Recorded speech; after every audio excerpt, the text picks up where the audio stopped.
അല്ലേ? ഇല്ലേ? എല്ലാവരോടുമാണ് ഏക സ്വരത്തിൽ പറയണം. ആ വിശ്വാസം നിങ്ങൾക്കില്ലേ? മതി. ആ സ്വരം ഇടുന്നുണ്ടായാ മതി. അത് ഓങ്കാര സ്വരമാണ്. ഓം എന്ന് പറഞ്ഞാൽ ഒന്നാണ്. പൊട്ടണത്തിലെ ആ പൊരുള് എട്ടാണ്. അല്ലേ? കല്ലാടി എടുത്തു സംഹാരം കുട്ടി കല്ലാടിമാരില്ലേ ഇവിടെ ഇട്ടില്ലേ?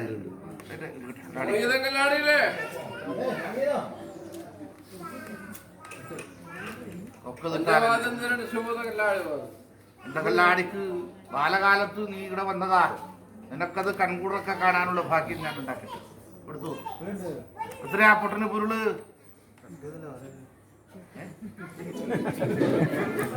എട്ടല്ലേ പൊരുള്? നീ എങ്ങനെയാ എന്റെ തമ്പുരാനോട് പറയാന്നുള്ളത് കൊണ്ടല്ലേ. എത്രയാ പൊരുള്? 8 പൊരുള്. ഓം എന്ന് പറഞ്ഞാ ഒന്നല്ലേ? അല്ലേ? ആദിത്യനും ചന്ദ്രനും എത്രയാ?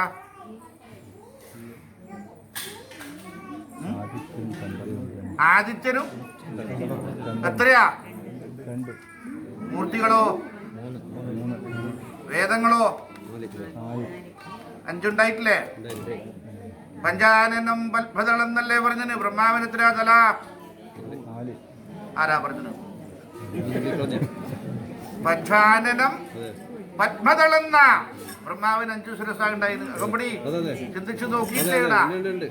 ഒന്ന് ഛേദിച്ചു കളഞ്ഞതാ. നിൽക്കുന്ന ആള് നുള്ളിക്കളഞ്ഞതാ കളവ് പറഞ്ഞതുകൊണ്ട്. അതുകൊണ്ടാ നാൻമുഖം ബ്രഹ്മാവായിന്. 3 നാൻമുഖം ബ്രഹ്മാവാണ്. പിന്നെ കൃതത്രേത ദ്വാപര കൃത ത്രേത ദ്വാപര കലി 4 യുഗാണ്. ഒരു യുഗത്തിലെ ഒരു വേദം പഠിക്കാൻ കഴിയും അല്ലേ? അതുകൊണ്ടാ വേദവ്യാസൻ അല്ലേ മഞ്ഞുകൊണ്ട് മൂടിയിരിക്കുന്ന അനുഭവത്തിൽ അല്ലേ വേദം പഠിക്കാൻ വേണ്ടിയിട്ട് വേദവ്യാസന്റെ അനുഭവം ഉണ്ടായിരുന്നു. അതെല്ലാം പറയുമ്പം ചന്ദന മഹാരാജാവിനെ പറയണം അല്ലേ? ആരൊക്കെ പറയണം? മുഖശ്രീനെ പറയണം അല്ലേ? വിശ്വസിക്കണ്ടേ? അതെല്ലാം പറയണം. ഇപ്പൊ ഭാഗവതെല്ലാം വായിക്കേണ്ടി വരുവാ. അതൊക്കെ ഒരു അനുഭവമാണ്. പഞ്ചഭൂതങ്ങള് അല്ലേ? പഞ്ചഭൂതങ്ങളല്ലേ? ആറിന് കരയുണ്ട, കടലിന് കരയുണ്ട, കരകാണാ കടലല്ലേ?